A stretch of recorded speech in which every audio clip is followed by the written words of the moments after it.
Welcome to Policy on Demand. I'm Rebecca Lee. Last week, the government released much anticipated proposed foreign currency regulations. The history of this guidance goes back to 1991, and the last time we heard from the government on this topic was the end of last year with a deferral of the applicability date of certain 987 rules. Here to walk us through the government's recent release is Laura Valestin. Laura, thank you so much for joining me. Thanks for having me. Before we get into the details, could you talk about exactly what was released and the goal of the guidance? Sure. So what was released last Thursday was two sets of proposed regulations under Section 97. One was 250 pages or more of substantive rules on how to account for 987 gains and losses.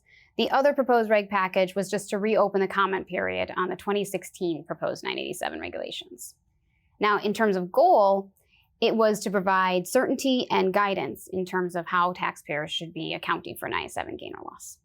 Let's get into how what the government has proposed meets this goal. What are the key provisions of the guidance? One of the key provisions was to provide two different paths for computing 987 gain or loss.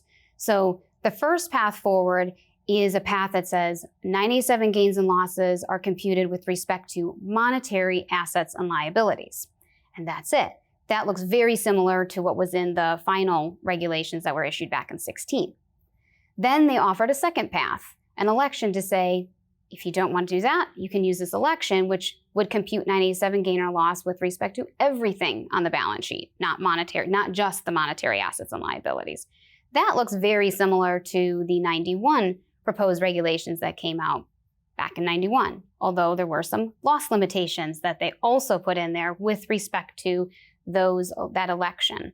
Then they also provided some guidance on what entities the 987 gains and losses apply to, or the regulations apply to. They actually increased the number of entities that these rules apply to. Previously, certain entities were excluded. Now they brought those excluded entities in, such as certain partnerships, S corporations, REITs, RICs. They're all now subject to these regulations.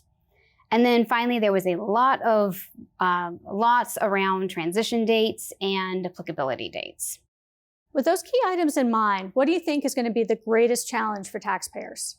I really think taxpayers are going to have some issues with the transition rules, specifically with bringing forward some of their prior 987 gains and losses and then tracking the losses, because they've now got rules that would suspend the losses and make you track when you're allowed to take them in the future. I really think tracking is going to be difficult for some of our companies and our taxpayers out there. And then also another thing that's not new, because it's been out there before in the 2016 regulations, is tracking historical data. So items that you would have to use historic rates as to when they first came into the QBU. Was there anything surprising in this package? I found that they threw in a retroactive provision.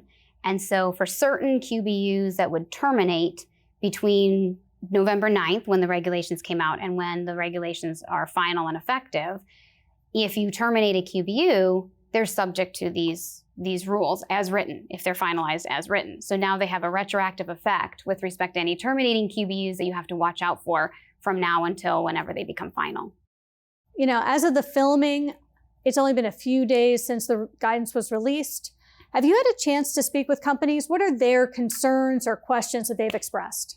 I have. And so I think the biggest concern for companies, or a couple of the biggest concerns for companies, are what they do with this retroactive effective date issue. What do you do with QBUs and any planning that they've been already thinking about, and how do they handle that? And then the other piece is, what do you do on your financial accounting? So you have this provision that would have a retroactive effect, but it's technically not law yet because they're not effective. How do you treat that between now and whenever they would become effective? So there are proposed regs and there's an opportunity to comment. Besides commenting on the proposal, what else should companies be thinking about with respect to their businesses? So I think definitely because of this retroactive provision, they should be thinking about, if they have plans already that they have not implemented, they should be looking back at those plans and seeing if they are terminating any QBUs, and then if this retroactive provision would apply to those QBUs. I would also suggest looking back at what method they're currently using to account for 987 and determining against the regs, would that be considered reasonable so that they can use that methodology to compute 987 gains and losses that would be brought in once the regs are final. And then finally, look at the data that they have available. So if you're looking at the new regulations, which are going to require some historic tracking potentially, do they have that data available that they can follow the path of monetary assets and liabilities generate currency gain or loss, not historic type items like inventory, goodwill, and such? Do they have the data to track that? Laura, I know there's a lot to cover here, and I appreciate you walking me through some really important points. Thank you so much. Appreciate you having me.